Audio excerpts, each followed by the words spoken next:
Friends with us on Google Hangouts? Ladies and gentlemen, welcome in to the big show, the Big Three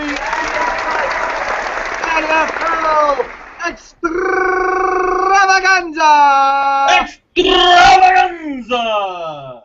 As always, joined by the money man down in the ATX, Adam Wagner, and coming live from the bottom of the map, it's Nicky Rodriguez down in Miami. What's up, gentlemen? How's it going? Nick, you're looking tan. You're looking good. A little bit of that sun down there in the Keys, huh? Yes, nice and sunny this past Sunday. Got a nice little tan. Loving it. I'm loving it. Yeah. You look like you were sitting on the Keys all goddamn day, huh? I actually was from the morning all the way to sun. Chasing the muff around. Breakdown. You guys gonna copy that playbook yet? Yeah, we sure did. We sure did. I'm a little jealous that we didn't get the invite to the Keys. What's up with that? Yeah, what is up with that? You knew we were gonna grill your ass. Yeah, man, it's Labor Day weekend, and you're just like, oh, I'm gonna go without the guys. You guys didn't get the plane tickets? No, I booked you guys on the hotel. I had the tickets. I didn't have the address to the cabana, man, down in the Keys. I didn't even check the mail. I guess I should do that, right? Yeah, you gotta check the mail. It's a federal week, right? They don't send mail on Labor Day. Well, that's what I tell my creditors. So. Anyhow. Well, I'm not sure. Hey, you know what? That's fine. As always, the Big Three DFS show is brought to you by FantasyDraft.com. Make sure you head it there.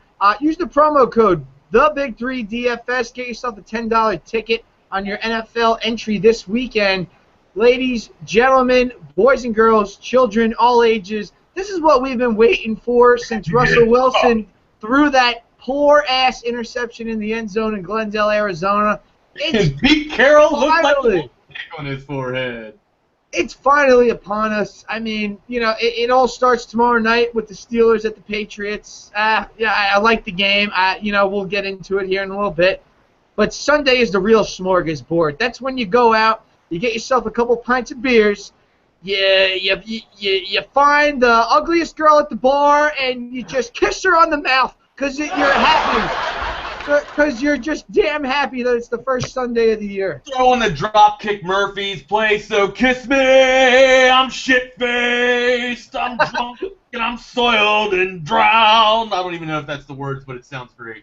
It's close. It's close, you know. Oh, God, I'm just so excited. I can hardly contain myself. My 8-year-old kid's trying to sleep. I feel so bad for him. I'm busting out of the seams here, man, with football, baby. Well, this is future torture for him for when he's 18 years old and he's trying to sneak through the window at night and you get pissed at him. So just let it be. Let it be, you know. Hopefully by there we're multi-millionaires. I haven't taken the party. I don't know what you're talking about. Hey-o! Sounds good. All right. Let's get into some quarterbacks, eh? Yeah, but let's just give a shout-out to the Orioles beating the Yankees. Yeah!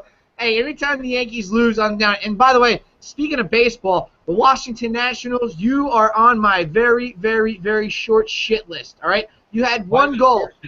Because I'm pretty happy nowadays. Things are good right now, you know? I mean, look at me. I'm in the... Oh, hold on. I'm in the city. Speaking of that, why don't you let the world know that, you know, a little bit about your happiness? Is there a Fräulein in the... Wait, what is it? Flowdine? What is that? A Fräulein or a woman? Oh. Yeah, I mean, I went on a date tonight. That was good. It was a great date, That's you know? a great thing, right? Anytime you have a lady, a beer, and some pizza, I don't know how shit can get fucked up, you know? Top it with a little sprinkle, a little bit of NFL. What do you think holds my hair up, slick, huh? Right. And I knew I had that on the line. Maple syrup. I felt bad that I had to leave at 8 o'clock. Yeah, I mean, this seemed like a date that could have went on until Thursday, you know? But Let guess me ask what? you a question. Is she a keeper? And when I say keeper, I'm talking terms of DFS keeper. Yeah. Well, I mean, if she can talk DFS, she's a keeper. Right. Well, I mean, you wouldn't draft her in the 15th round, you know? I mean, it'd be a solid, like, top 5 pick. Like, round pick. That's what I was looking for, Al. That was a good. Yeah. It's not a sleeper. I mean, shit, like, we matched up together at some point, so that's not a sleeper. Now, if, like, she would be a sleeper if it was, like, I don't know, like, it was a dude and she got a sex change, then that would be, like, a 16th round sleeper, but that was not the case. That's a deep, deep sleeper right there. I hope she's watching the show right now. I'm trying to I keep up with did. her. I tried. I told her to watch. I mean, hey, I'm not calling her the transvestite, but I'm just saying that's what a dating sleeper would be right there. All right, now that we have that explained, please let's talk quarterbacks. I love digging these holes for myself. What is segue? Transvestites to quarterbacks. Okay. Well, all right. So here's the deal. What we did on the college show last week, we gave you a lock, we gave you a sleeper, and then we gave you a wild card. Somebody that it could be right in between. I'm going to start it off. I'm going to go with the lock. My lock of the week my lock of the week this week, Matt Ryan, Atlanta Falcons. 8,800 there on FanDuel, 7,500 on DK. Listen, anytime you're going against a Chip Kelly offense, you know that you're going to get a bunch of plays in during the game. So this is what we're going to see on Monday night. I also love the fact it's the equivalent of the late night bat in baseball, where you get yourself a bat going there in L.A. or San Diego or Colorado, wherever the hell you're going. Matt Ryan against an Eagles defense that's of course going to give up some points. They always do. When that offense is out on the field, giving all these plays out, running at a rapid pace, yes, we're going to have this. And guess what? Guess who Matt Ryan has? Roddy White? Julio in the schoolyard! Oh, man, Yeah, I can't he's doing that dance. He's doing that dance. Yeah, yeah. I'm putting this combo in every single lineup that I got this weekend. So lock it up, Matty Ice, lock of the week. Boom. All right, there you have it. Well, yeah, I mean, I can see Matty Ice as a lock of the week. Last year Philadelphia was just god awful in pass defense, giving up 364 yards a game. 264 passing yards per game. That's awful. Yeah, I can definitely see why you would have have Matty Ice down there taking out Philly. I really hope he just demolishes Philly, and maybe they should just have kept Timothy Richard Tebow. Maybe that would have helped Philadelphia in this game, but I doubt it, boss. Yeah, and there's God. That's right. I love God. I'm down with G.O.D. He loves Tebow. He loves Tebow. Timothy Richard Tebow. Let me put a scenario out there. What if God hated Tebow and Tebow's been acting this whole time? Trick question. Tebow is God. Okay. Sold. I can't. I can't wait till we talk about transvestites some more. That was a good time. Wags, who's your lock of the week at quarterback? My lock. The Monteracci music. My lock is definitely Peyton Manning. What? Yep, Peyton Manning. But he's old. He is old, but guess what? He's got experience, he's got wisdom, and he's going to scorch that Baltimore defense that gave up 261 yards per game last year. But here's the thing about Peyton. What's the trend on Peyton? I mean, and Matthew Berry, senior analyst on ESPN, spoke testament to this on the Rosillo and Cannell show earlier this week. Great show, by the way. It is a great show. Cannell is an awesome addition, but anyways, we'll get into that. Every time that someone doubts Peyton, what's he do? He comes out and rips him a new asshole. That's just his thing. That's his forte. It's the first week of the season. We're not talking about the whole year. I'm talking about week one. Week one, my lock in Denver is Peyton Manning. Why? The arm is rested. It's not jello. It's not cold. It's a really good time to throw the ball, and Peyton has some zip on it. Receivers are healthy. Emmanuel Sanders is coming back off of that little small injury that he had. He's looking great. Routes are down, and I really think that Peyton's just going to shred this Baltimore Ravens defense up. It's not the Ray Lewis defense of old.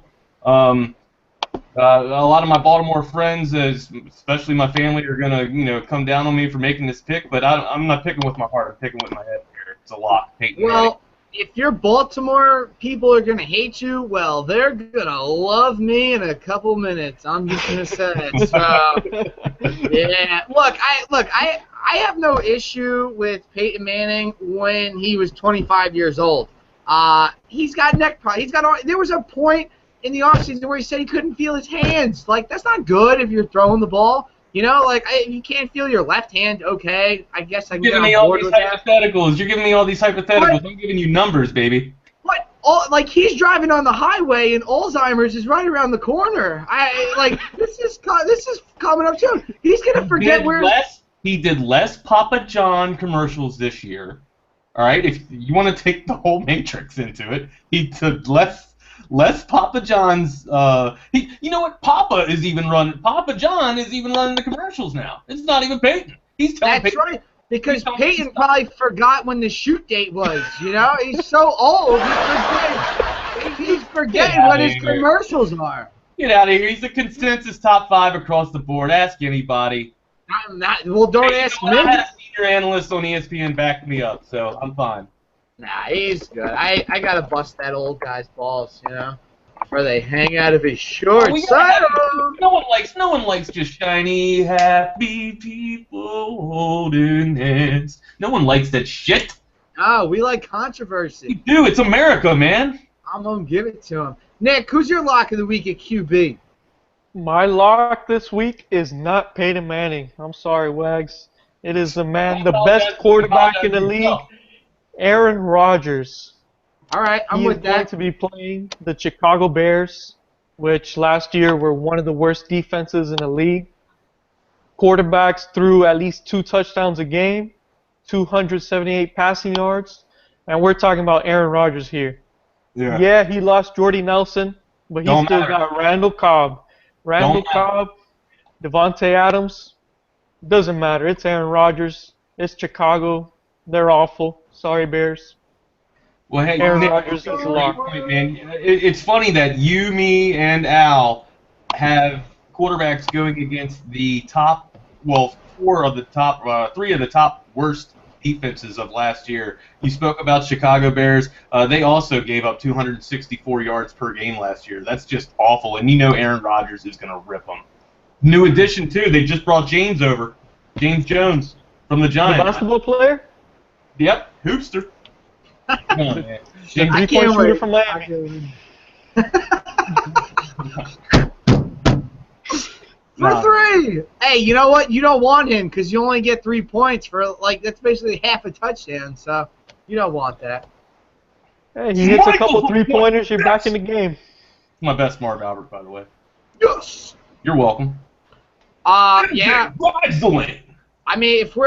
Look at the Bears last year. They gave up 34 touchdowns passing to quarterbacks last year. So, listen, I'm not going to go against Rodgers. I know you're talking about Peyton Manning, too. That's fine. I just, in such a high up-tempo game, I think Matt Ryan gets it going against the Eagles. And one of the other things I love, too, I always love to look at the Vegas lines going into these games. The Eagles are 3-point favorites at Atlanta. And over 90% of the bets so far are coming in for Philly. So in betting, I've learned this many years ago. Go way, way, way against the public. So I like that. And one of the points I didn't bring up about Matt Ryan, that running back situation in Atlanta is an absolute mess right now. I love Tevin Coleman. I wrote him as a sleeper on my article today. And for running back, but still, he's a rookie. We're not sure what to expect. I like a lot of Matty Ice through the air on Monday night. Right on. I think he'll be I love that pick. He'll be heavily. So if that's your lock, brother, I'm dying to hear what your sleeper is or what your. All right. Well, I'm not gonna make your Baltimore friends love me just yet. But my sleeper out there today, I got to go with Andy Dalton against the Oakland Raiders. Absolutely love this one here. But it's not even Andy Dalton, all right? Because over the last year, I've started to hate redheads a little more than I probably should. I got a redheaded cousin.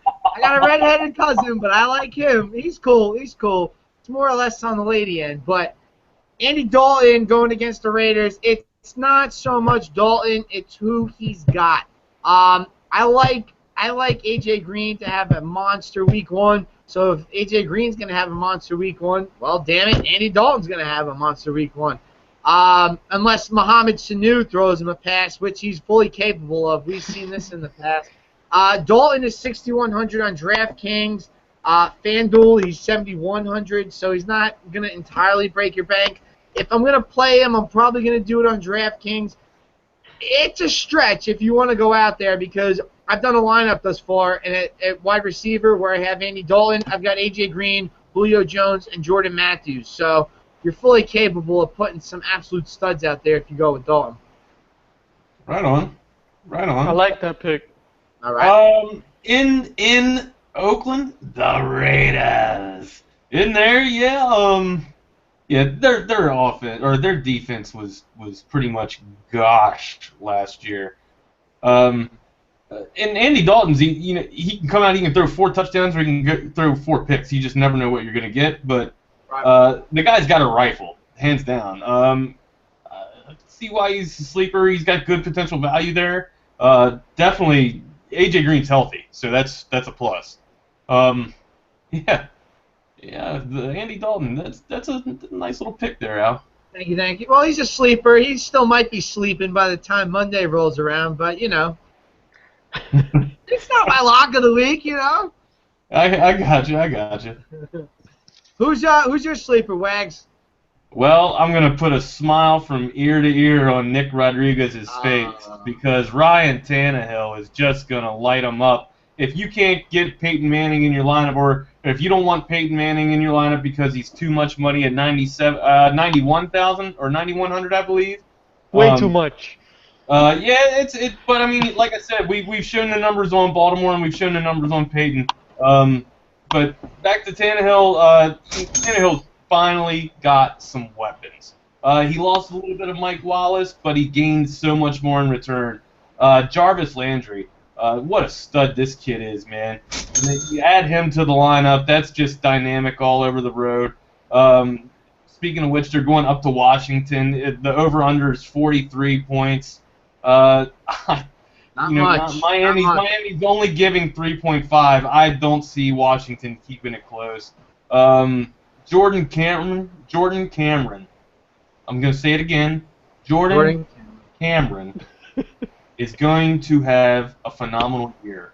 If there's anyone that understands wide receivers any better in the league, it's Ryan Tannehill, being a wide receiver himself. He's going to put in the time with Jordan Cameron to make sure that he's got that, that backup plan. If shit's going downhill, man, he's going to look right to Jordan Cameron, and Jordan Cameron's going to bail him out and turn a 5-yard flanker pass into a potential 20-yard touchdown. The youngest player in the history of the NFL, the 5-year-old flanker.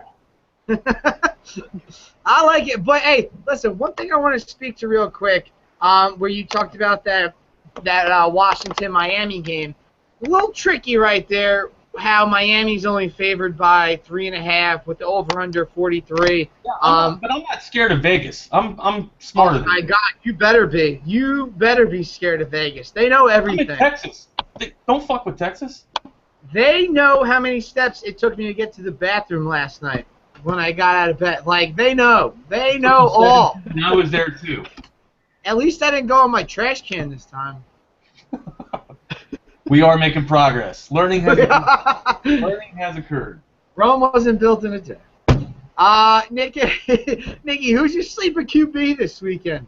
My sleeper was Ryan Tannehill. I love the way you talked about him, Wags. No, I love it. Never too much Dolphins talk in the show. That's to say the least. First time for everything.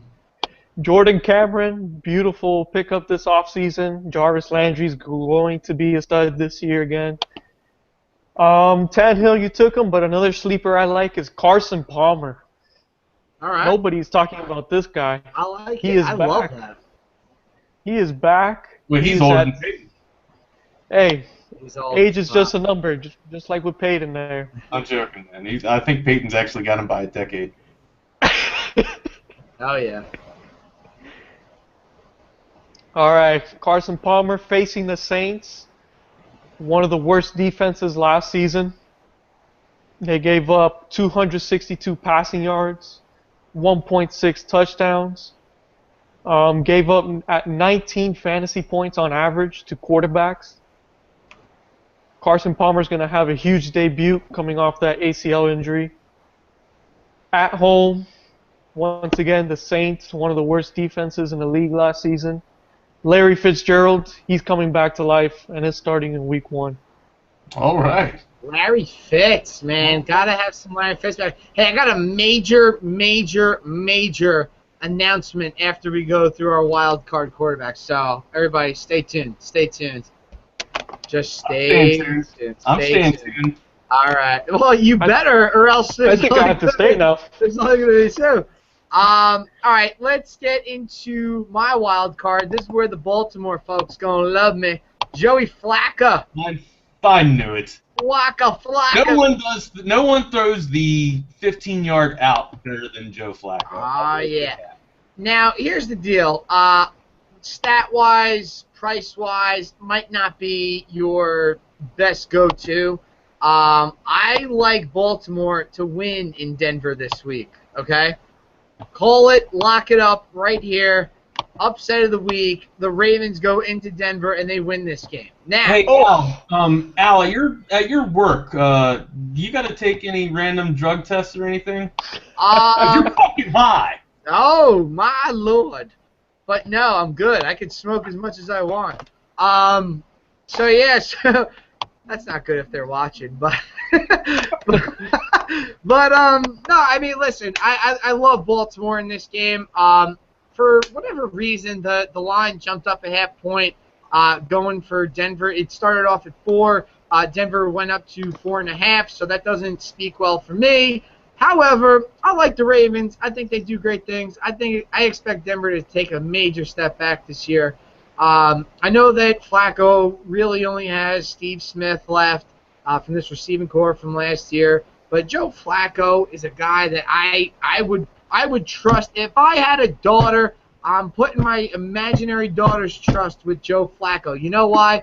Because he lived with his mother? Because he lived with his mother until he was 25? No, because he's got a unibrow, and nobody wants anybody with a unibrow. Okay? Hey, that Fu Manchu might be thicker than that unibrow. So, with that being said, you might have some low Flacco ownership this week, but I think the upside is there for him to get maybe 3 touchdowns. We'll get into his receiving core a little later on with some of the picks, but Joe Flacco is a wild card play. I don't hate it at all. Right on. All right, well, that's a good sleeper or a good wild card pick there. Right. He's definitely got the arm to take you there for sure. I am going to go to the San Diego Chargers game. Detroit's going to be visiting them in sunny San Diego, which means we all know it means a whale's vagina. A whale's vagina. I didn't even have to go to school to learn that. Anyways, Matt Stafford is going to go off. I don't know if you guys heard of this guy called Megatron. He does all this kind of like robotic stuff and forms into this just beast of a player and pretty much dominates everything. Well, he had kind of a dismal year last year because he was hurt. He still placed 11th out of all wide receivers. Calvin Johnson is back, ladies and gentlemen. Calvin Johnson's back. Golden Tate, there's God, right on time. Golden Tate is also just emerging as one of the top better wide receivers within the NFL. I look for Golden Tate to have another impressive year to build off of the year that he created with Matt Stafford. Matt Stafford on the road in San Diego is actually not favored to win.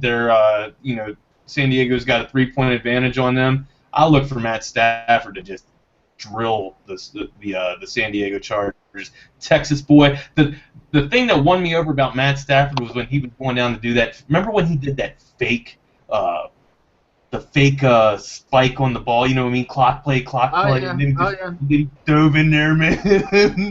Like that's the type. I think that was against the Cowboys too. Like that's the type of moxie and tenacity that I like in a quarterback. And have you seen his face? He just looks like he's always got a dip in. You know what I mean? Yeah. Not like a guy like this. No, And- the guy's got a killer arm. He can throw the ball damn near 70 yards.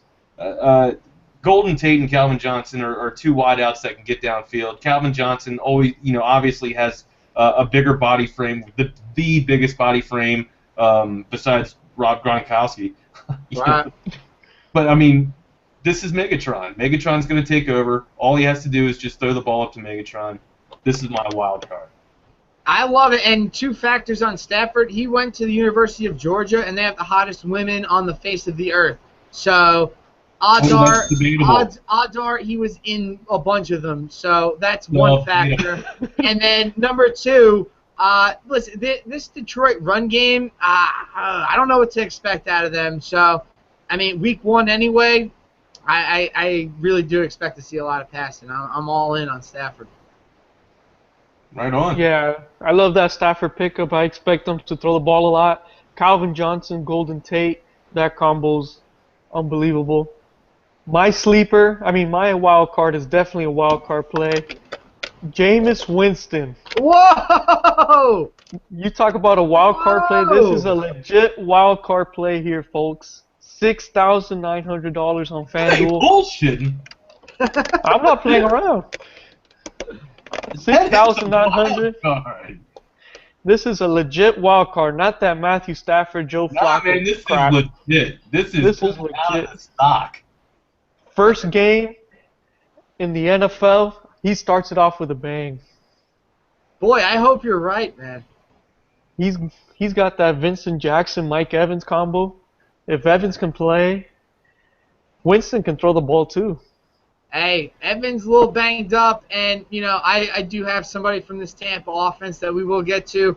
But yeah, what's funny is that when FanDuel first came out with their rankings, I immediately was like, holy crap, Winston against the Titans, like let's do this, like I'm all about it.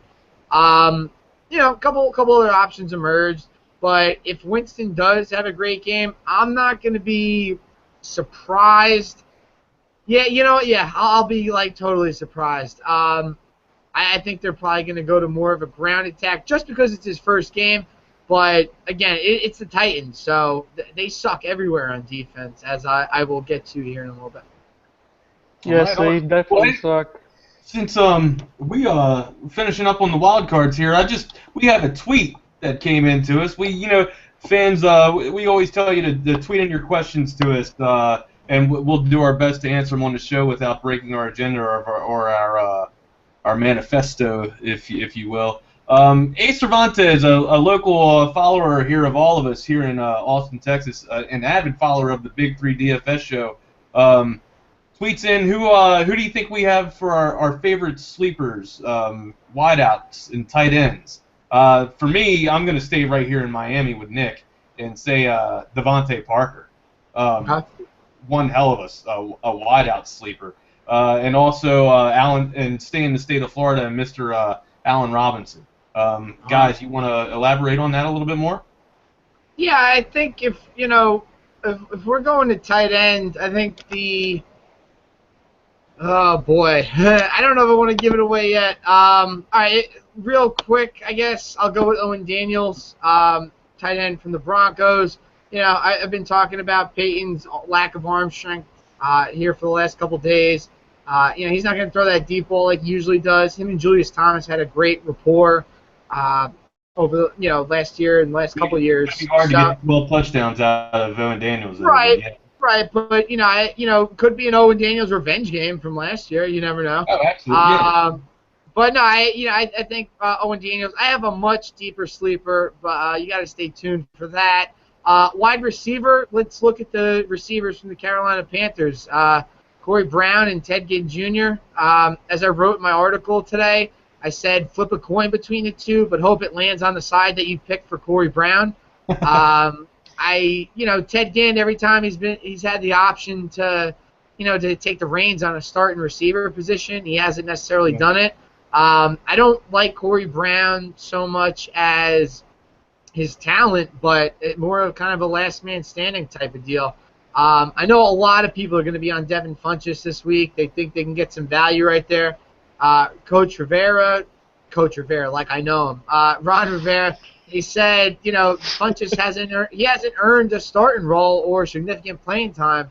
So, you can definitely get ahead of a couple people to go with Corey Brown. Staying away from Carolina, man. Staying away from Carolina. But, they are going against Jacksonville, so, it's not like they have a great defense or anything. But, yeah, I mean, Corey Brown for minimum price on both sites. That is my deep sleeper receiver. Right on. Nick, what you got? Definitely a sleeper there. I'm going to save my tight end sleeper later on the show, but my wide receiver, Allen Robinson, like you mentioned, but another guy, John Brown from the Cardinals, $6,000. I expect Carson Palmer to be throwing the crap out of the ball to everyone. Everybody should get some touches. John Brown has earned his spot in the depth chart. Had a nice season last year. Michael Floyd, what's this guy's name? Michael Brown. He's been battling some injuries. Yeah, Floyd been battling some injuries. Nope, Damer. So you can see him move up. Good deal. You're all in on this Arizona thing, knocking the crap out of New Orleans, huh? Yes, Sean Payton might be his last year. You just said New Orleans has the worst defense. They are crappy. And you know what? We are back to the ain'ts anymore. Yeah, and their backfield is very questionable right now. I know Ellington had the huge year last year, but they have said that they're going to go with a committee back type thing going there. So, yeah, I mean, I guess if the natural progression of things goes, then they'll be throwing the ball. That's the safe way to go, I feel like, Arizona. Let's get to that big announcement that I had. Yeah, that was a good question, Ace Cervantes. Thanks for tweeting that question in. Appreciate it. Very good, very good. All right, the big announcement that I had. FanDuel has just announced that they will have a live final at the Cosmopolitan in Vegas. Now, this is going to take place December 13th. They're going to have qualifiers starting this week. But I just want to run down the main prize list for you. The winner of this whole thing, it's going to be called the World Fantasy Football Championship. I like it. I mean, you're the best in the world. You deserve to win $3 million. $3 million. This is not a milli maker. This is a $3 million prize here to the top person. Actually, the top three are going to be millionaires because second place is going to get 1.5 mil. Third place is going to get a whole mil. So I think FanDuel saw what DraftKings was doing and was like, wait a minute, no. You're not the leader in fantasy sports. We are. And you know what that means, Al? That means there's just going to be a lot of people in there platooning rosters. Well, here's the deal. Only 120 people are in it. So in order to get there, you got to qualify and you got to do all that. But this is actually a great sign for fantasy sports because I think this is the first time, in recent history that one of the companies has been like, oh, okay, wait a minute. We're going to up you by a whole $1 million. Mm-hmm. So, hey, you know what? If it wants to be an arm race between the big two out there and they want to keep throwing all these dollars at, good. Make it $10 million. Do what you want to do. I want in. I want into Vegas. I've never been to Vegas. The only reason I haven't been to Vegas is because I'm scared that I won't make it back from Vegas. Oh, we'll make it out. Trust me. I'll get us in and out. I mean, I'll probably wind up in Tijuana somehow. The thing about that, you mentioned the two big companies competing against each other. Right. Trying to outbid each other. And using the money as payouts to entice other players, DFS players, to come there. Well, on the side, you have really legitimate companies like FantasyDraft.com that really focus on. Thanks God. That really focus on the player skills and the overall quality experience that you get from playing the game. You've seen it. We've mentioned it time and time. FantasyDraft.com. They know how to essentially keep the professional player there. You know what I mean? So to speak. All the pros, not all the pros, but most of the pros. You see Drew Brees endorsing FantasyDraft.com. He enjoys playing it there. Your boy, you're calling me sitting on the goalie right now, Gilmore, huh? Gilmore. Call him up. Number 93 in your programs, number 1 in your heart. Number 1 in your heart. Number 1 in your heart. That's in Al's heart. But anyways, FantasyDraft.com, they do a really good job catering to the actual player, the love of DFS play. And if that's what you're here for, if that's what you're trying to do and not get ran out of the big money corporate DFS apps or programs like Fantasy or FanDuel and DraftKings, go ahead and try FantasyDraft.com out. I guarantee you'll love it. I do. My friends do. It is dope. I won my first night on the site, so how could you not love it, right? Yeah. Keep coming back for more. All right, it's time for the people that get handed the ball and then run with it. We like to call them running backs around here. We can probably just skip the first guy. Is he a consensus lock for all three of us? Probably no. not, because I'm going cheap at running back this week, so that's how I'm I hope rolling. you didn't go cheap on your date. Oh, God. Well, I did. I went pizza and beer. It's pizza, baby. It's good no matter how bad it tastes or whatever. It's fun. Hey, shout out to Wedding Crashers, by the way. Federici's out here in Freehold. Damn good pizza all the time. Bruce Springsteen actually called it his favorite pizza in the world. Baby, we were born to run. You know, I told that to the girls, and it was like, I don't like Bruce Springsteen. I was like, okay. Well, then Ryan Gosling loves the pizza, so whatever. All right, if we're going running back here, and I gotta go with a lock, you know what? I'm not even gonna go high price. I'm gonna go with my own boy, Doug. I'll be you, Doug. Okay? And you know what? It's a damn travesty. It's an absolute travesty that Doug Martin is priced at $4,500 on DraftKings. You want to take a look at Doug on FanDuel? He's rated at $6,900. Let me tell you a little something about Doug, all right? He's going up against the absolute worst rushing defense from 2014. That is the Tennessee Titans. And they gave up the 31st most, they gave up the second most touchdowns in the NFL last year. In the article today, I wrote that Tennessee chases ball carriers like they're running in a three-legged race. And that is no exaggeration. These guys suck, okay? Now, so does Tampa Bay's offense, yes, or offensive line, I'm sorry. But you know what?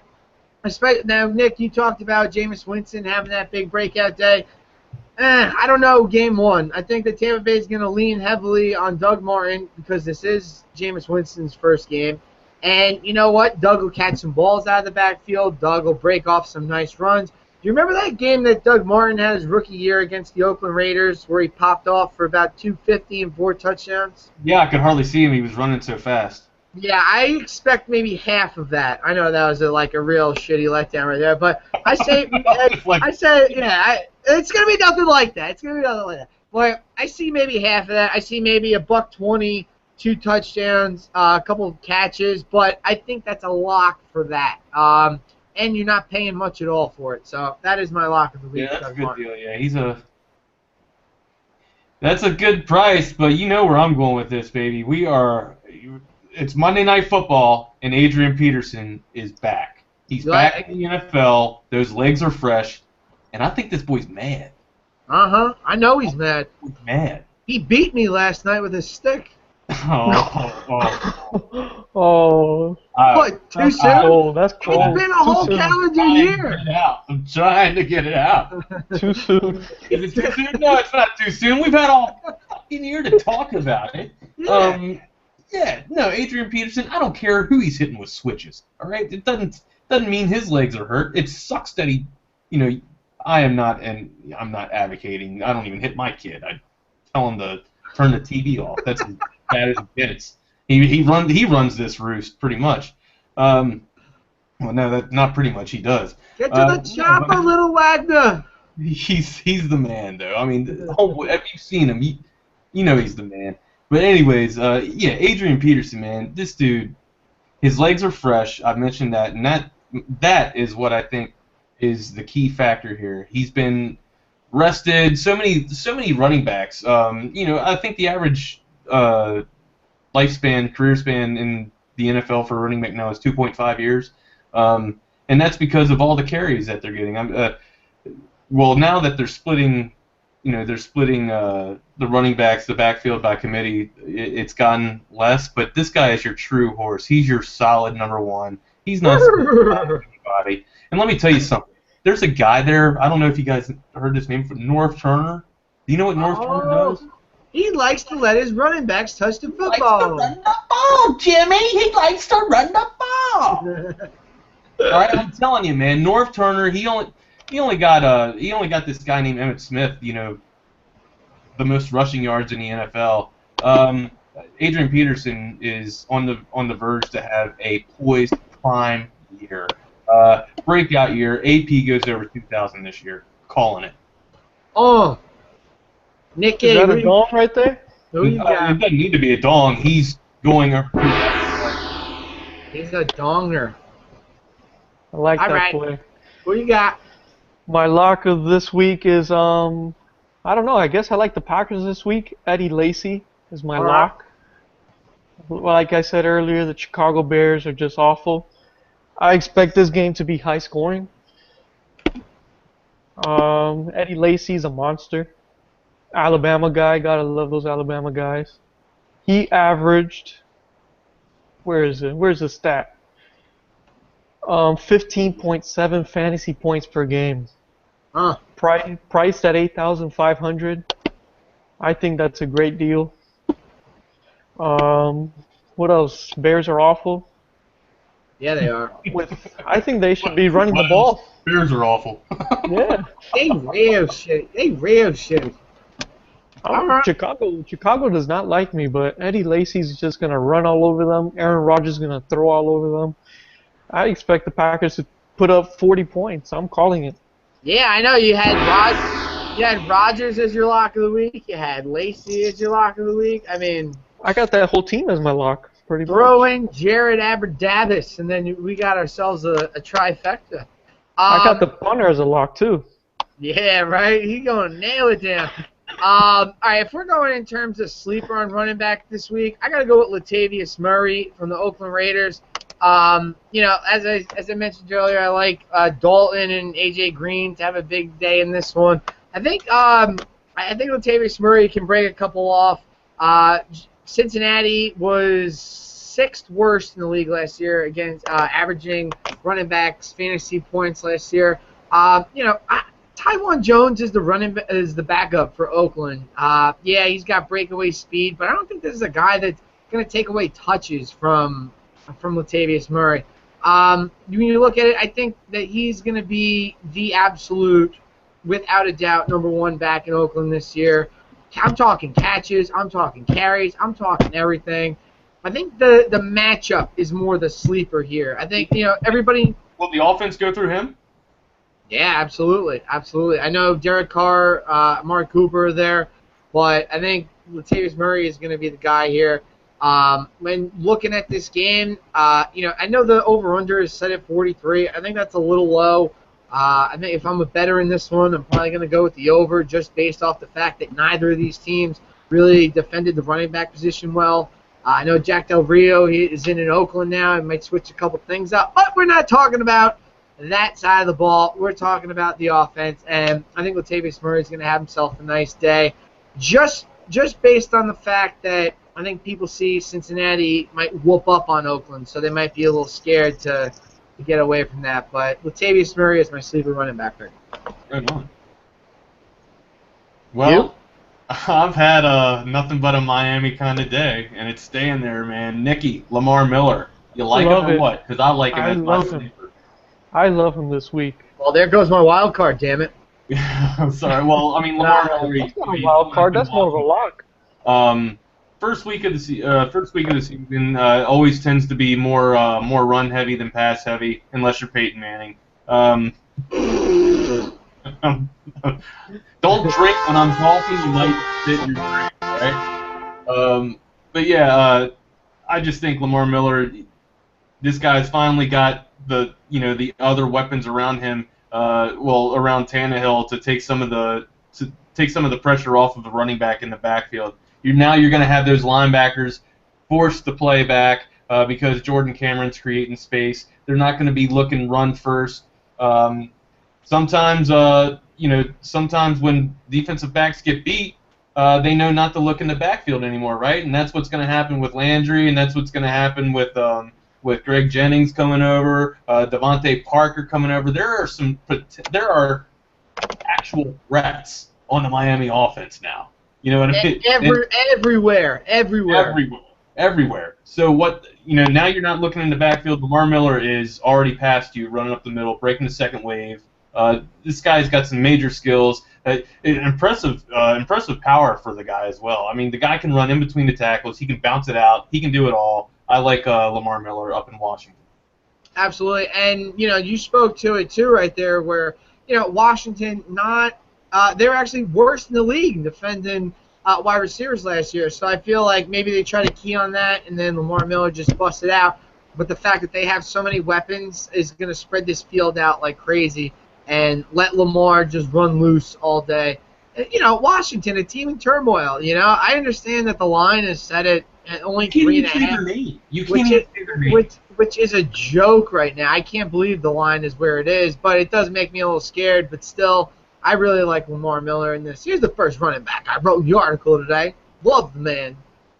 I got him on both season-long fantasy teams, so shit. Nick A, where you got him? Hey, you mentioned all those acquisitions. Those are important, but the most important announcement came in today. Brandon Albert is playing Week 1. Oh, that is huge for Lamar Push him Miller. around, big boy. Push him Brandon around. Albert is a beast. He is going to be back. You can expect Lamar Miller to run that ball. Read those backs. Read the backside, Lamar. Exactly. My sleeper What she said. is Jonathan Stewart from Carolina. Good pick. All right. I know Wags isn't a fan of this guy, but No, but he's going against Jacksonville. he's going against Jacksonville. No more D'Angelo Williams. He's not going to be splitting carries anymore. That has pissed off fantasy owners for years. Mm-hmm. And he's finally alone. Jonathan Stewart, you can expect him to get, I say, 20 touches in this game, especially with no weapons on Carolina's side of the passing game. Remember him, Stewart. You heard it here first. Nobody's talking about him. I like it. In season-long leagues, a lot of people have been asking me, who's a sleeper running back that I should grab off the wire? Cameron Artis-Payne. I got him in, pretty much every league that I had. I got him in a keeper league in the 15th round. I think this guy's going to eventually, it's not even necessarily that he's that great. It's just he's going to be the last man standing. He's the youngest one. He went through the SEC schedule, no problem last year. So he'll be in. Ran the same type of offense that he did at Auburn, that he's running with Carolina. But eventually as the season wears on, look for Cameron Artis-Payne to be that guy. Good breakdown, gents. Good breakdown. Oh, yeah. All right. God, it's fucking football season. How about no wild card running backs, all right? Yeah, I got a wild card running back. All right. Well, all right. Go for it. Amir Abdullah, Detroit. Right now, Joique Bell is slated as the starter up in Detroit. That's not going to last long. It's not. Just give you guys some quick numbers right off the top. San Diego had one of the worst rushing defenses last year, allowing 124 yards. You spoke to Matt Stafford's huge arm and the uncertainty of the Detroit backfield. I think there is a certainty in the Detroit backfield, and it's Amir Abdullah. I think this kid is a stud. He comes from Nebraska. I mean, this kid in college was just, he's lights out. He's got sheer speed. it's a great replacement for Reggie Bush because I really believe Reggie Bush was finally starting to learn how to run in between the tackles. He started to learn a little bit down in Miami, and then he got to Detroit, almost perfected it. Can't wait to see what Reggie Bush does in San Francisco when he's back on the West Coast. But anyway, this Abdullah, I mean, it's hard to replicate someone like Reggie Bush with a runner with all those types of talents, but Abdullah is the one. He's the sleeper. He's going to be the one that starts getting the overall predominant carries on Sunday for the Detroit Lions. I've been saying that, Abdullah, they're not going to miss a beat with Reggie Bush. I think this is Reggie Bush 2.0. Mm-hmm. Abdullah's a very great back. I hope he's not that great because I have Drake Bell in the season long, but we're not talking about season long anyway. But yeah, I like that a lot with Amir Abdullah. Since we're doing wild cards, I'm not even going to do a breakdown. I'm just going to say on DraftKings, Darren Sproles, 3,300. If he gets himself in the end zone at one point during this game with a 55 over/under, then what the hell, right? They said they're going to try to find ways to get him the ball, whether it is a running back or a slot receiver, whatever it is. So. Yeah, hey, can we speak one good point about the Philadelphia Eagles and Sproles' chance to shine? I just want to ask you guys, and I want to ask the viewers watching at home or wherever you're watching it from, how many times has DeMarcus Murray finished a full season? Oh, once? Yeah, last year. The time that he caught his girlfriend's or no, that wasn't when he cheats on other guys' girlfriends? I don't know, but that's he's never healthy is my point. It was a fluke. I believe it was a fluke last year. They went and got 2 running backs for a reason. I don't know if that was enough because Ryan Matthews, he's Mr. Glass and unbreakable as well. You speak a really good point to Sproles. Sproles is just a winner everywhere he goes. It doesn't matter what his size is, he produces, and he's going to produce in Philadelphia. When it's all said and done with, and Murray's hurt and Ryan Matthews is hurt, Sproles is going to be one getting all the carries. So good call, Al. Excellent call. He's so little. He runs between people's legs, like when the Giants trying to catch the mini guy in those movies, The Giants had a small guy back in the day by the name of David Maggott out of Towson University. Very true. Very true. I meant like Jack and the Beanstalk or the Odyssey. The Odyssey. There's only one Giants when you say Giants, and it's the New York. The Odyssey, the one-eyed cycloptic ugly bastard. That's what I was thinking of. Like, oh, get over here. Well, thank God that Odysseus isn't in this football game. Oh, Odysseus, where are you around fantasy season? He's trying to get home to his wife. I can't remember. Oh God, I just took Greek mythology a couple of years ago. My bad. Nick, you got to sleep a running back while Wags goes back to his childhood. I gotta give it to you guys. You guys did not give us a wild card quarterback, but running backs, you guys nailed it. Darren Sproles, great wild card play. My wild card play was Doug Martin. All right. But that's your lock, so. I called him a lock. Oh, boy. Well, hey, it's never too late to come with the Wagner wire. Hey, I'm going heavy at wide receiver this week, so I got to do something at running back. Yeah, might as well. It's a wide receiver league. Dude. Well, speaking of wide receivers. Oh, that's right. Hey, let's talk about the DFS Players Conference for a second. Let's talk about it. So how about it? On November 12th through the 14th up in New York City, you can go, if you would like to the DFS Players Conference. It's going to be housed basically by it's a players type of conference. It's a party for the players, as I'd like to call it. But guess who's going to be there? Me and you. Not just us, but guess who else? God? He in spirit, yes, but if you want to make a parallel, I don't like to compare God to anyone. But God of fantasy sports. The God of fantasy sports himself, Matthew Berry, TMR, on Twitter. That's where you can follow this guy at. But there's like 2 accounts. It's real tricky. There's one that's the same account that's verified and one that's not. So yeah, the DFS Players Con. This guy's, anybody that watches anything with fantasy sports knows that Matthew Berry knows his stuff. It's going to be a real pleasure to be in the same vicinity of this guy, just to get the knowledge that he has. The DFS Players Conference is built essentially for this. It's built for the players to come there and gain the knowledge, talk to other players, get strategies down, learn what it is to actually grind, learn what it is to overcome that grind, to get in the champions bracket like ourselves are part of now. People like us will be there to help with give our strategies along and pass on strategies from others as well. It's going to be a phenomenal time. I can't wait. You're going to be there. I'm going to be there. We're going to try and get Nick there. He can't leave the keys. He loves the keys so much, dude.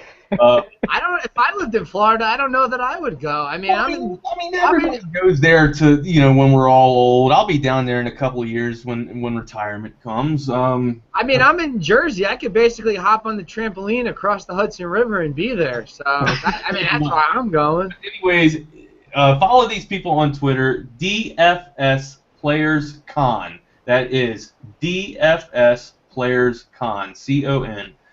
That's their that's their handle on Twitter. Get there, follow them, get the information, get what you need to get to New York City and party with us. There's going to be exclusive contests just for the players. Just for the players. Yeah. That sounds like a fun time. Don't threaten me with a good time. Don't threaten me with a good time. The hotel where it is the Grand Marquis Marriott, which, if all you damn tourists are unaware of, right in the heart of Times Square. So you're basically going to be living like the King of New York for 3 days. We're going to be flash mobbing, pretty much. We're going to be You might be flash mobbing. I'm going to be at the cool bar, with the ice bar, What are you talking about? The cool bar is anywhere I'm at. New York is heavy on the brown bagging out on the streets, so we might as well get in touch with the people and do that. Marijuana on the streets too. I've walked up and down and smelling it. You know what? I actually saw a cop, or I didn't see it. I heard I did not witness any of this. But the cops there got real shit to worry about. They're not gonna. They don't care about somebody smoking a little bit of pot out of a, what do you smoke them out of? A joint or whatever it's called? Yeah, a spliff, a Jeffrey, if you will. So, that's not my kind of thing anymore, but if that's your kind of thing, New York Place, Colorado, and Washington State is the place to do that. No, I'm with Tim Tebow, man. I get off on God. What? All right, time to talk about wide receivers. I had to throw the joke in there, dude. Holy Moses, priests over the world are rejoicing over what you just said. Oh, speaking of priests, speaking of, the fucking Pope is coming to Philly. And New York. He said, what? I wish the Pope was in Philly the same weekend that they had the Cheesesteak Festival, which I will be at myself, so... If you're in the Philly area, Sam Bradford is. We got to get a Pope to bless him. We had Tim Tebow right there on the field. He's the next best thing. Damn good point. All right, let's talk about logistics, people. If you want some logistics, Philadelphia Eagles, hire me as your logistics coordinator. I will help you out and save you some money. Why? You got to pay for the Pope to come. Why? You have Tim Tebow. He's right there. So you cut him. I thought you could at least make him the team priest. Hey, we're getting a little too holy right now. Not as holy as my socks. Hey-o. That's why we got to win some contests here. The Millie Maker will get you a new sock drawer any day now. All right, let's kick it to the wide receivers. Now, if we're going with a lock of the week, I already talked about him. Julio with the schoolyard. I think I just woke up the whole neighborhood, but that's cool. Woke my kid up. New York, you know what I mean? We in this bitch. I'm going with Julio. Listen, again, this is going to be a very fast-paced type of game going with the Eagles. All the issues that the Falcons have at running back. Well, I shouldn't even say issues, but all the unknowns that the Falcons backfield has right now. It's going to be a Matt Ryan, Julio Jones type of night. If you're in the Millie Maker, I suggest that you use this quarterback wide receiver combo. If you're doing multiple entry, I recommend having it on every single entry. Matt Ryan, Julio Jones, all night, Monday night. Get that late night bat in your lineup, and say no more. Say no more. I won't say anymore. I won't. Either. I won't either. I won't. I'm done. I love that backdrop in your room. It's the Flatiron Building. I was right there eating a bagel with Frank. Don't do it. Don't. I'm grabbing you. Get back. Oh, man. All right. Well, all right. We're going to stick on receivers. I'm going to give you my lock. And I'm going to give you my lock. I've said it. It's Megatron, baby. Yeah. Megatron. Yeah. Hey, did you see that video of how hard it is to bring down Megatron in the new Madden? I did not. It's pretty funny. I recommend you look at this. We're going to get a little bit off topic because I'm going to talk Madden. I haven't played Madden in like 5 years. After a guy that contributes on my site, just in time, hashtag just in time. That's that's his little author tag that he likes to write with. But I got too much Madden on my mind. This Madden is probably the greatest thing I've seen in a while, man. It's pretty cool. It's pretty cool, man. My kid calls me up. I'm downtown in Austin, Texas, doing a draft for somebody. I'd gotten hired to go do another season-long draft. Mm-hmm. My kid calls me up at like 9 o'clock in tears, because when I don't want to give spoilers away to John Madden 16, but there's like a prologue that you have to do to where they simulate Super Bowl 50. And it's got Ben Roethlisberger. It's got the Steelers versus the Cardinals, which is an arbitrary, two teams, right? I hope that's not the Super Bowl. It's so it's like an interactive story game that you got to play or whatever like that. Good, I love those. But you have to beat this portion of the game before you can unlock free play. So my kid calls me up and he's just like, Dad. And I'm like, what, buddy? Are you okay? You know what I mean? I'm thinking he's hurt. He goes, yeah, they're just making me beat Ben Roethlisberger.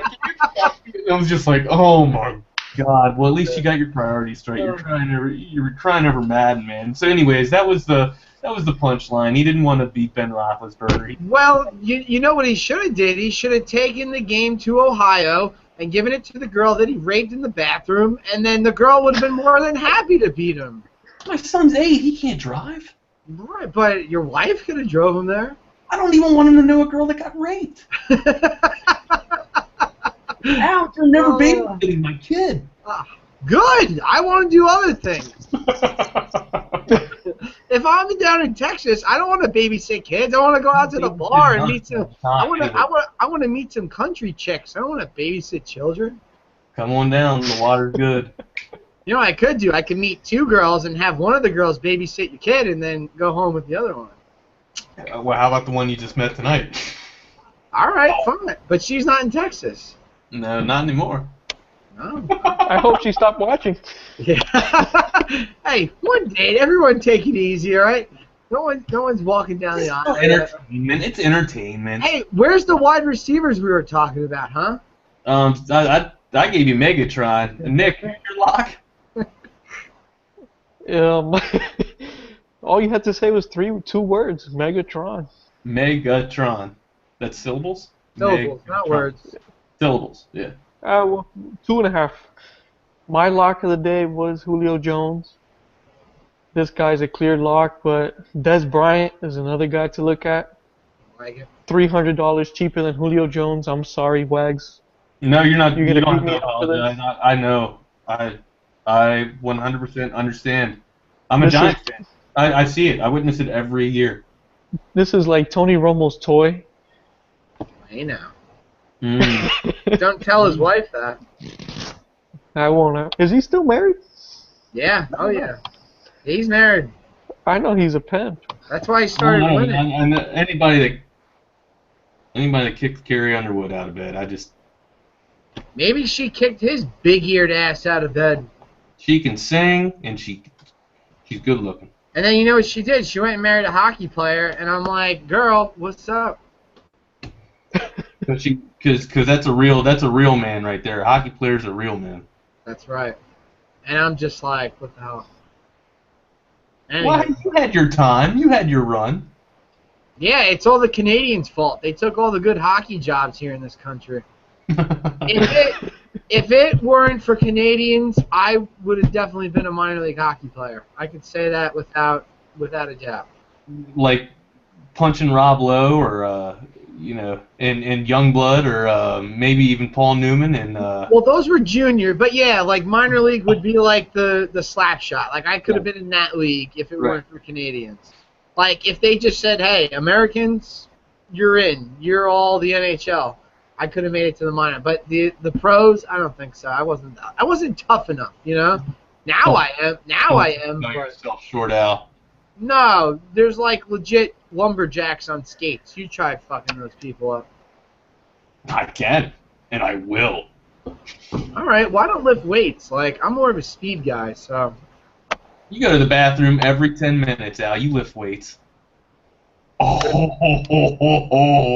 I see what you did there. Wild, man. It's getting a little wild down I here. see what you did there. Back to wide receivers. Yeah.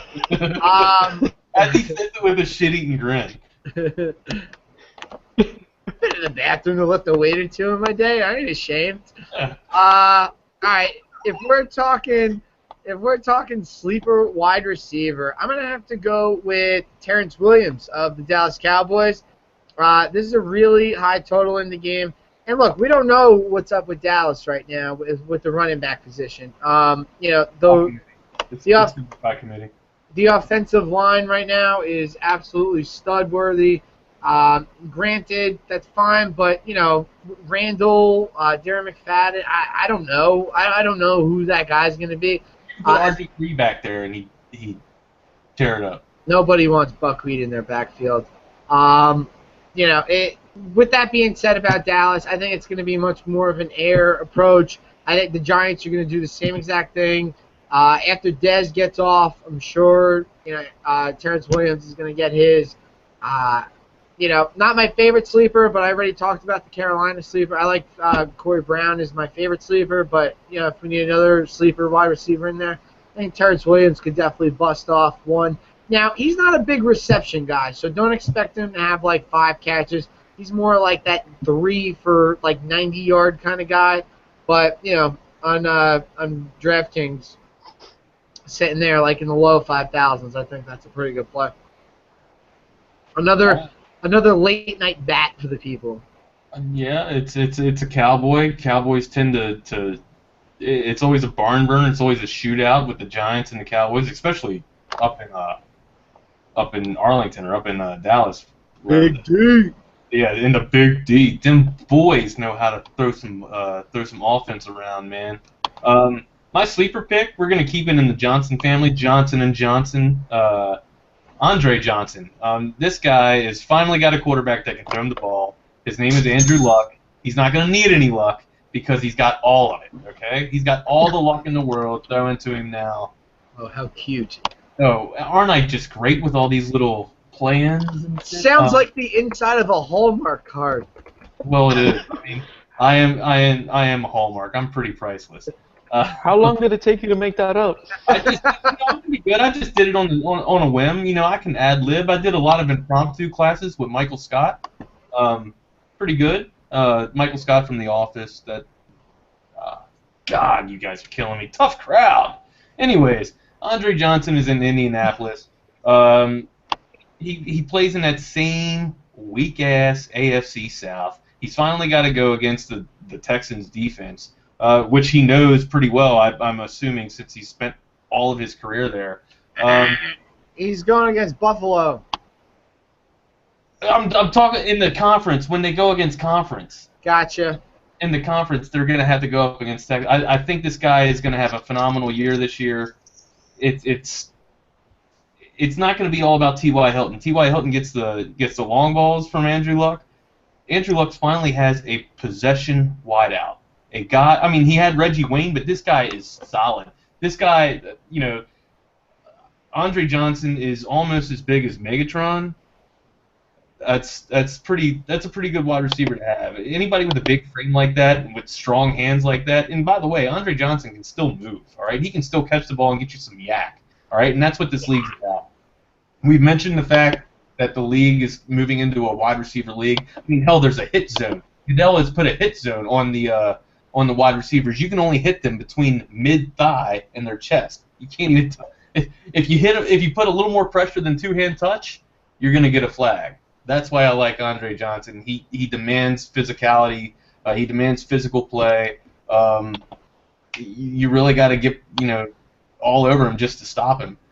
Johnson & Johnson, Calvin Johnson's going to be great, and the sleeper Andre Johnson. I just think that's going to be a great tandem. I can't wait to see Indianapolis Colts light it up this year, and Andre Johnson's going to be a part of it. I don't mind Andre Johnson this week. I don't think he has 20-point potential, and I'm going to tell you why. Against Buffalo in this one, Buffalo, their defense is pretty damn good. And it just got Rex Ryan. Add Rex Ryan to the mix, that's going to be even more. But the one thing here is that Indy's offensive line is garbage. They are terrible. They put some additions in. Andrew Luck, he's lucky he made it out of the preseason without getting his head knocked off. But, you look at the line in this game. Again, Indy's only favored by 2.5. That's a very strange line. That's not even a 3-point deficit right there. I think Buffalo... Well, they're up in Buffalo. Yeah, I think Buffalo damn well has a shot to win this game outright. Not even against the spread. It's just... We saw it a lot last year with, St. Louis going against a team like Seattle who doesn't have that good of an offensive line. They gave them fits. I see the same kind of thing happening here where Buffalo is just going to dominate the front line of Indy.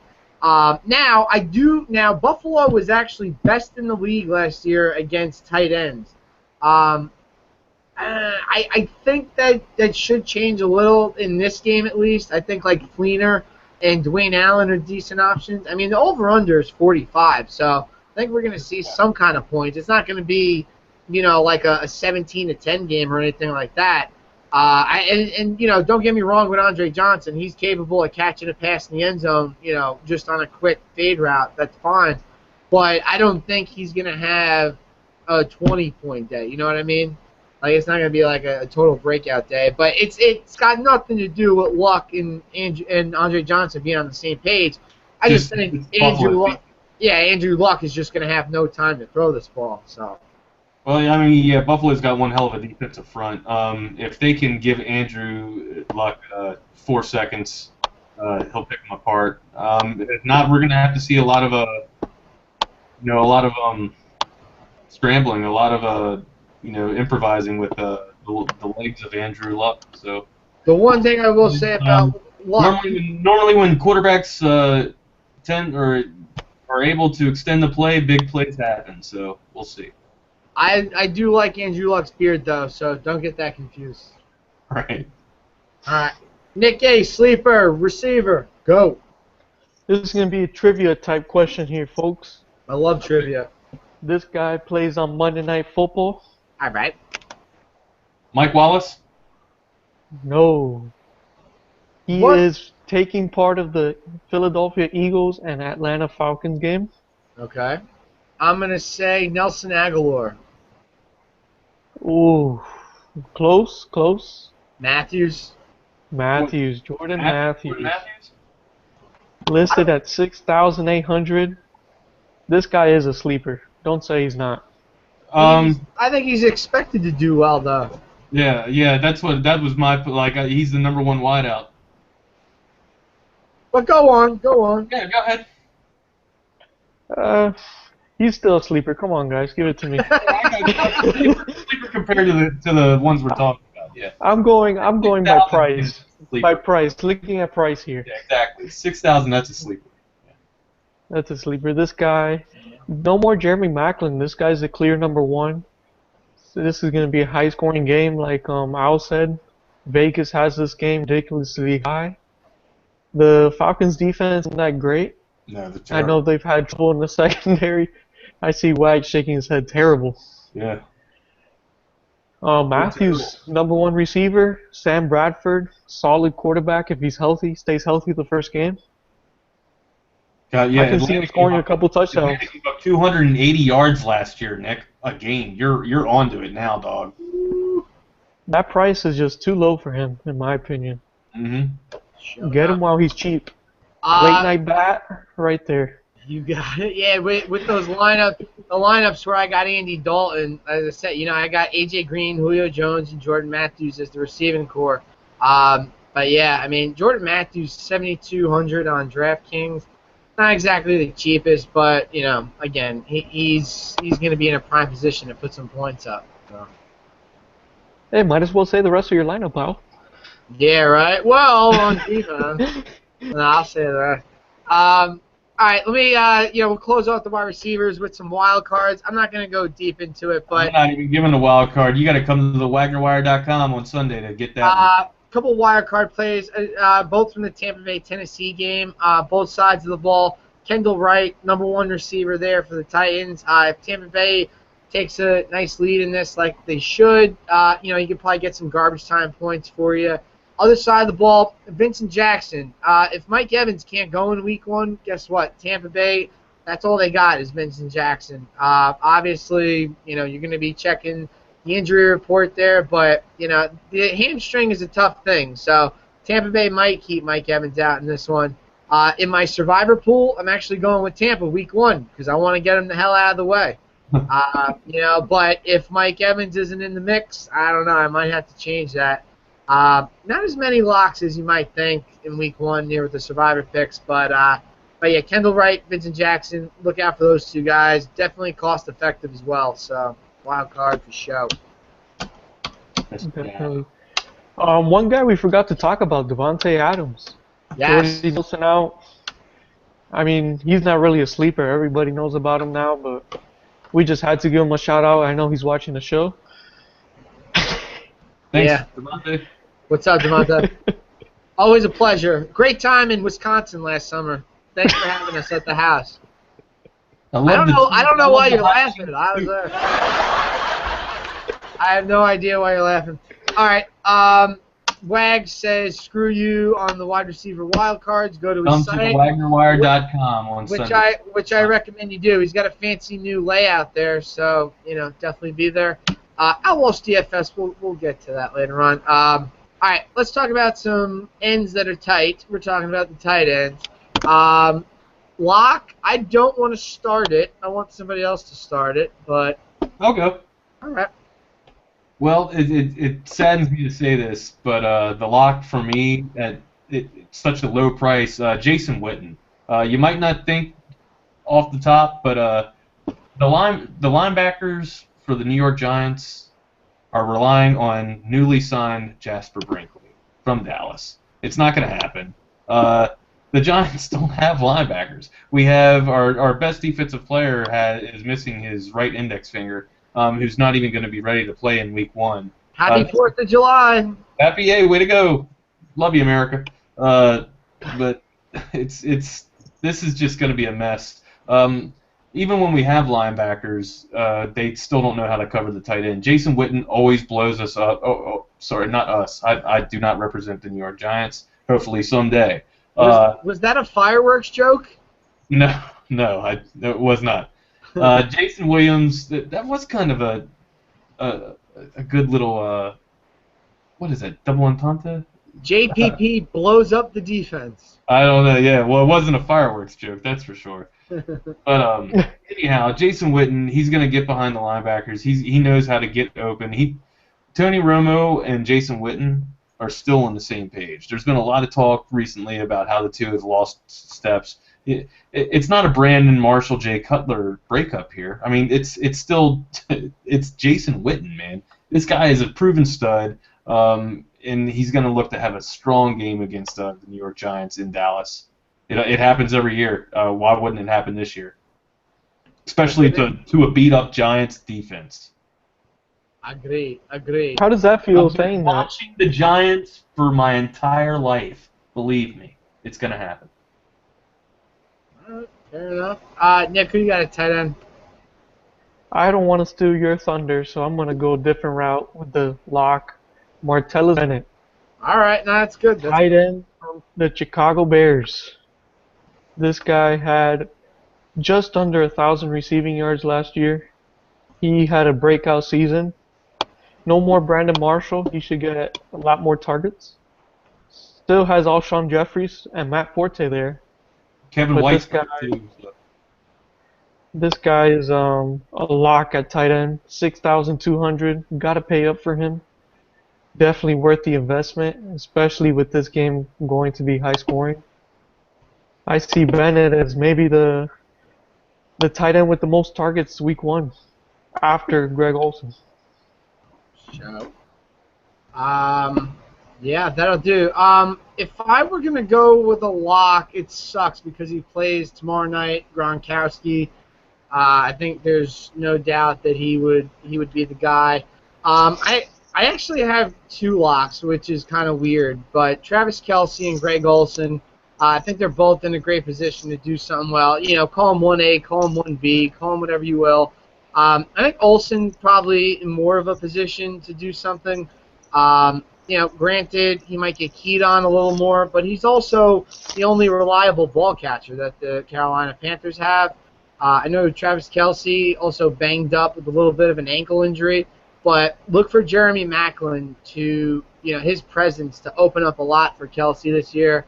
I really like both of those two. I can't decide which one is the better of the two, but you know, I really like both of those two. I think you got to go with Kelce on that, man. You spoke to Olsen. Olsen's he is the only person on that team, and I played linebacker. I played it at the collegiate level. It's not gonna sit well for this dude, man. If he can beat a double team, he's gonna be double teamed every play, or bracketed at least. I would, you know, if this guy's the only guy that can do anything. Right. You know, if the linebackers aren't keyed in on Stewart, if Jonathan Stewart can't get anything going, it's not going to create any separation for Olsen in the linebacking core. It's going to be tough. He's definitely going to get his targets. I think Kelce is the play here. There's just so much more going on in that Kansas City offense. Not that you spoke about Jeremy Maclin coming there. Might finally get a touchdown for the wide receiving core of the Kansas City Chiefs. But also, there's this guy from the University of Texas that's in the backfield of the Kansas City Chiefs, Jamal Charles. JC, are you with me? Huh. I was going to say, Priest Holmes is back? No, not Priest Holmes. Not Priest Holmes. Jamal Charles. Jamal Charles definitely knows how to stretch a defense thin, opening stuff up for Kelce. You spoke to Kelce. I am on board 100% with Kelce. Hey, here's my keeper fantasy league. I drafted him in the 14th round last year, so I've seen the progression of this guy from a mile away. Last year he got it done on just raw talent. So this is going to be his 3rd year in the NFL. I think he's definitely going to see the field a lot better. Now he's more of an integral part of the offense. I know last year he had to share a couple touches there with Fasano. I mean, come on, Fasano, get the hell out of the league, dude. You've been around enough. Get the hell out of here. Come on, Fasano. Yeah, it was Fasano. I said, come on, Fasano, get out. Oh, no. Yeah, all right. Sleeper tight ends that we got going here. I mentioned Owen Daniels from Denver when we had Chase Moolah's question earlier. What up, Chase? We had his question earlier. Anybody else got a sleeper tight end that we're looking out for? Take it away, Wags. And no, you got to come to the WagnerWire.com to get it. What a douche. No, Nick, what it's called business. It's called business. Did I say what a douche? I mean what? Until I get an annual contract to where I'm, being paid on the regular, I have to resort to selling my information. We're in the information or business, you know what I'm saying? So I'm the one that's up till 3 in the morning doing the research. I'm getting something for it. You know what I'm saying? Show. Money talks, bullshit walks. Nick, True. Nick, is your sleeper tight end a Green Bay Packer? That's actually my wild card play. All right. But the sleeper here is Jordan Cameron. All right. I know Wags was talking about him early in the show, but I got to talk about some Dolphins here. Jordan Cameron, great addition for the Dolphins this offseason. He's going to be the man week 1, I think, alongside Jarvis Landry. Cameron was great with the Bears last season. I mean, the Browns. And he had no quarterback. Who was his quarterback, Wags? Johnny Manziel. Brandon Hoyer. Love me some Manziel. Oh, you're a Manziel fan? No, I'm not a Manziel fan at all. Guy tried to get into a party at UT and got kicked out. Got beat up. Yeah. Why would you go to your rival school? That's just dumb. I mean, sounds like something that I would have done. Andrew Luck wanted to come to UT and got turned away. Hey, we'll make you a defensive back, kid. Oh no, you say. I mean, but in reference to Manziel, that sounds like something I would have did when I was like 20 years old. Like, yeah, screw your school. I just won the Heisman. Let me in your party. Have beers with your ladies. You mind if I dance with your dates? That's a great movie. Yeah, it is. That's great. Wait till Otis sees us. Oh shit. Oh. All right. It is getting late. We got to keep it rolling. Sleeper tight end, Richard Rodgers, Green Bay Packers. The price on DraftKings is just stupid cheap. $2,500. Now, much like I was talking about with the Carolina Panthers wide receiver situation, this is a situation that you need to keep a close eye on because just like, for Carolina, everybody's thinking that it's going to be Funchess as the wide receiver to watch. No, not so fast, my friends. Everybody thinks it's going to be Andrew Corliss coming from Green Bay. Not the case. Richard Rodgers actually took on a little bit more of a predominant role for this team going on down the stretch. Had himself a nice game in Seattle last year where he had about 4 catches. I believe it was 40 or 50 yards, something along those lines. Caught a touchdown against Dallas in the second round game. But I mean, look, again, it's going to be a last man standing type deal with Green Bay. We don't know how healthy Randall Cobb is. I wouldn't be shocked if today. He got upgraded today. He's now probable. All right. I mean, I wouldn't be shocked if they lightened his load a little bit. Yes, you've got Eddie Lacy there in the backfield. And again, Aaron Rodgers has never been a guy that's really, predominantly gone to the tight end. He's got enough wide receivers there to get the job done. But I could see Rodgers getting a touchdown here. Chicago not very good against the tight end last year, so hey, I mean, they were second worst in the NFL last year. Rodgers used to hit Jermichael Finley all the time back when Finley. It wasn't he. I mean, over the course of his career. Or he hasn't had a tight end since Finley. You know what I mean? Right. Yeah, and actually looking at the stats, Chicago was worst against the tight end position last year. But, that was under a Canadian football coach. So I'm just saying, with the price, I mean, look, the guy can obviously catch some passes. So for $2,500 as your flex play, like, why the hell not? This is how you get a Julio Jones. This is how you get a Jordan Matthews. This is how you get a Dez Bryant all in your lineup in the same facet. So, do you want Julio Jones and Dez Bryant, or do you want Julio Jones and I don't know, fucking Ed McCaffrey? Whoever the hell we're talking about here. And you guys really got to start if you're coming out of a baseball type of feel, you really got to start looking at wide receivers as like your home run hitters, and quarterbacks as like your pitchers. This is, that I can't stress it enough. The NFL has gone to a passing league. It is now a 7-on-7 league. You can't touch anybody. You can't hit a receiver. So you might as well get the best receivers in your lineup. That's the advice that all three of us are giving. At least that's what I'm hearing Al give. That's the advice that I give. Nick is the same way. Yeah, spend the money on your wideouts. It's logical, right? The quarterback. I mentioned Peyton Manning earlier because he's going to shred Baltimore up. I don't like his price. You can get a quarterback at, you can get a that's embellishing a little bit. That's stretching the truth.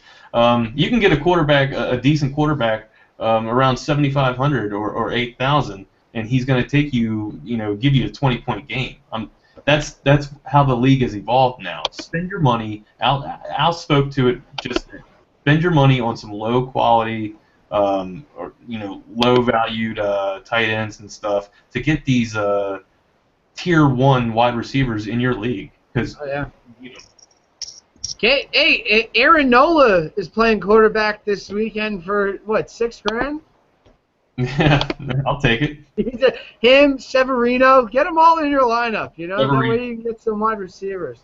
But yeah, again, Wagner's absolutely right. That was a great comparison between quarterbacks and pitchers and wide receivers and the home run hitters. Wide receivers are the guys that separate you from everybody else. And if you can find yourself, look at the running backs as second baseman and shortstop. Exactly. Take a look at those are the guys that I feel like in college football, if you guys play DFS Saturday 10 a.m. be on board. But, those are the kind of guys where you find that's some the value. running back. Yeah, college football is all about the ground game, man. Yeah. But, if you find some value here in the NFL, and look, there's plenty of places you can do it. We told you, Doug Martin. This is a guy that is stupidly priced at $4,500 on DraftKings, going against the worst running defense in the entire league. Get him. You don't get me started right now.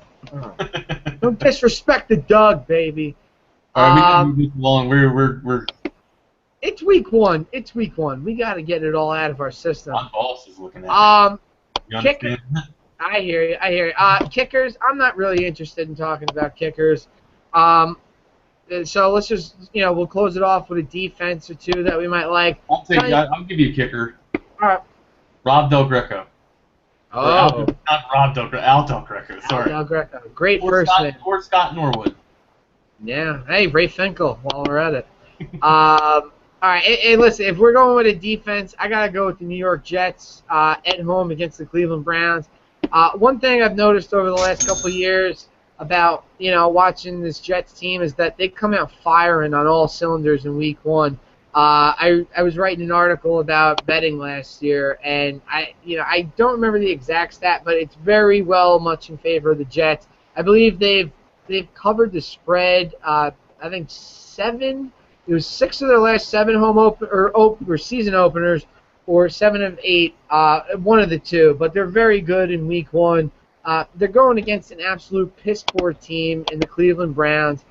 You've got yourself an over/under here at 39.5.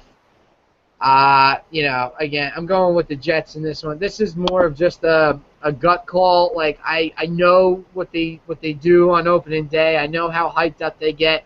I know how drunk the fans get. They're all into it. It's like a goddamn rock concert at MetLife Stadium every game. So, especially on opening day. I'm going in every single format that I can with the Jets defense against Cleveland. There's no doubt about it. You and Fireman Ed. That's about the only two. Hey, look, you got Darrelle Revis going against, Brian Hartline. What are they going to do? Nothing. Not a damn thing. Gotcha. I might have a defense. I might take you off of that defense. All right. I'm going with the Green Bay Packers. All right. And for one reason and one reason only. Jay Cutler. I don't even have to give you my notes on the Green Bay Packers. I'm just saying Jay Cutler. That's all. For the time of the show, to save time of the show, Green Bay Packers, Jake. Yeah, I can't get mad at that pick at all. And, if you're going off the stats on DraftKings or the prices on DraftKings, the Packers are only $3,000. The Bears were 22nd. 22nd worst in the league, against defenses. So, great play. Jets, going against the Browns, they were 19th in the league, 19th worst in the league. So, I can't argue with that. It is the Chicago Bears, so I can't. I won't, damn it. You will not. I won't. Nick. I'm sorry, Wags. I'm not a fan of that pick there. The Chicago Bears. No, you don't. I see them scoring some points here, man. You think Chicago's going to score on the Green Bay? Yes, definitely. Who's going to I score? think the Packers are going to win, though. Do you get points for wins, like a pitcher? No. Be a lot cooler if you did, though. You would. That would be cool to get those 4 extra points for a W. I'm going to talk to FanDuel headquarters now. I see a pick 6 and about 4 sacks. Oh, man. I see a pick 6. All right. My lock, I have 2 locks.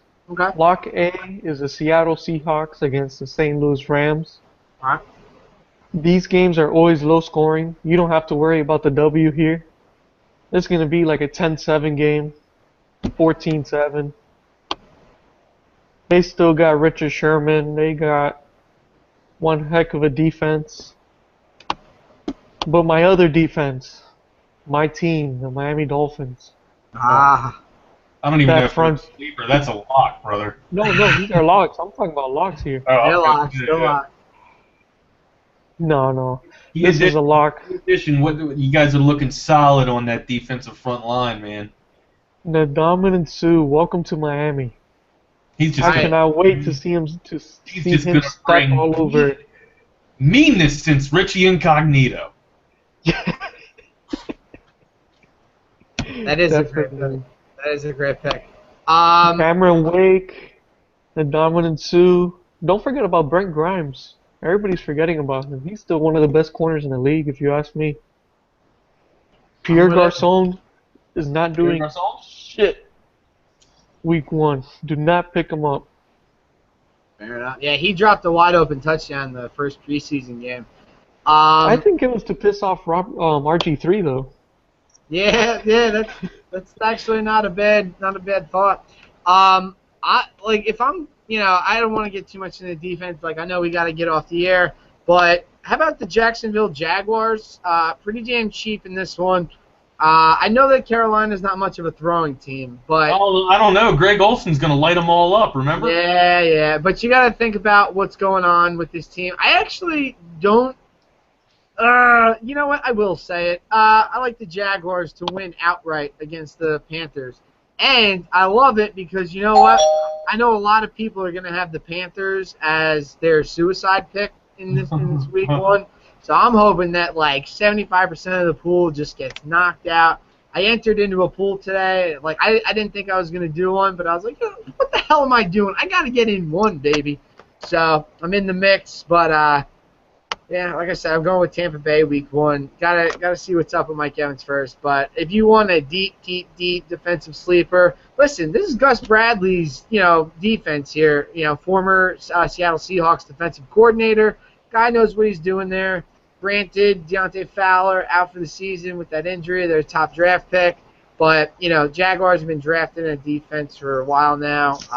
They actually have a very good young secondary that, laying lumber, got some good players on there. So if you want to get crazy, you want to get really friggin' crazy, Jacksonville defense, not a bad play. All right. Hey, is that 5th Avenue behind you? I don't know. I should.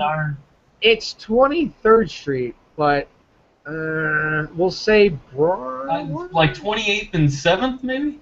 Let me research this so I don't look like a total. I know it's by Chelsea Market. I know that. Yeah, I mean, well, it's in New York. Well, hey, we were supposed to have a special guest on tonight. Mark Grace, from FantasyDraft.com. He was supposed to be there, supposed to be here with us. Yeah, well, we're gonna get him on next time. I kind of feel like I kind of feel like Harry Carey again. You know what I mean? Okay. We're gonna get Albert Einstein. Join us next week when we have Albert Einstein on. I'm sorry, my colleague just informed me that Albert Einstein's dead. We're gonna get him anyways. Nick, you missed it on Sunday. Wags did the whole Cubs breakdown during their game in Harry Carey voice, and it was an absolute riot. It was amazing. I think I'm gonna make that. You should. A weekly thing. Get some like thick ass frames from Walmart, and you gotta get it on. That was awesome. Hey, that was pretty awesome. Hey, Cal. We all know the food ain't made of cheese, but if it was, would you eat it? Hell, I would. I'd have slouts. Top it off with a cold Budweiser. Nice cold Budweiser. All right, we are approaching midnight here on the East Coast. We said we were going to try to make this a short show, but week 1 of the NFL season, it brings out the best or the worst in everyone. Want to thank everybody for watching. We saw the numbers were pretty high here tonight too, so I think that's a testament to the NFL coming back as opposed to baseball. I think it's a testament to our professional breakdown. Or that too. But the fact that I'm optimistic. We're not doing this on a summer weekend. I think that says a lot too, and that says a lot to the fans that football is back in full effect now. So Nick, thanks for making it. Thanks for taking time out of the Florida Keys to come. Oh, that's a good one. That's a good one. All right, so I get for the rest of the big 3 DFS crew. Hey, we need to talk about something real quick about Saturday morning. We might have to push the time back to Saturday morning. I might have. I'm going. Quite possible. I have a segment at CBS Cleveland. Doing a little 10-minute NFL breakdown for fantasy sports. So we might have to push some time, move some time around. So. Now, are they gonna helicopter you in, or are you gonna do it from the computer? I'm actually taking a G or a golf, a G. What the hell is that thing? G6. G6 jet up to Cleveland. I'm gonna be staying in LeBron's house for the night. Nice. Tell his mama I said what's up, and Delonte says the same. I will. I definitely will. Let him know Miami misses him. I'm actually looking forward to hanging out with Della Vedova and drinking some Fostas. Della Vedova, man. Yeah. The hero of DFS. Can't wait. I can't wait. That's a great pickup there for you. Very much congratulations. You got the applause button for our man Wags. There you go. Yeah. But the best thing about the DFS Big 3 is that we're a package. So indeed. I get my foot in the door and then I squeeze you guys in too. So it's just it's our world, baby. It's our world. Everybody else pays rent. Why don't you pick a better city than Cleveland then? Shit, man. Nah, man. Oh. as Stugatz like to say, the place is a dump.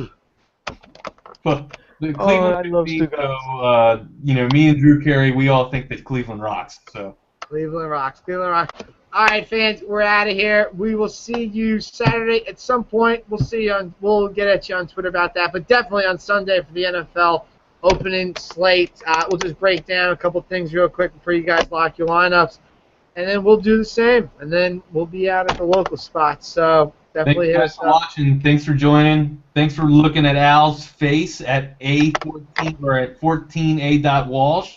Thanks for looking at mine at the Wagner Wire or you can go to www.thewagnerwire.com. Nick, where can we reach you at? I can't see your banner. Oh, I guess it went away. You guys can find me at FantasyAddicts1 or dailyfantasyaddicts.com. That sounds enticing. All right, ladies and gentlemen, we'll see you over the weekend. Peace.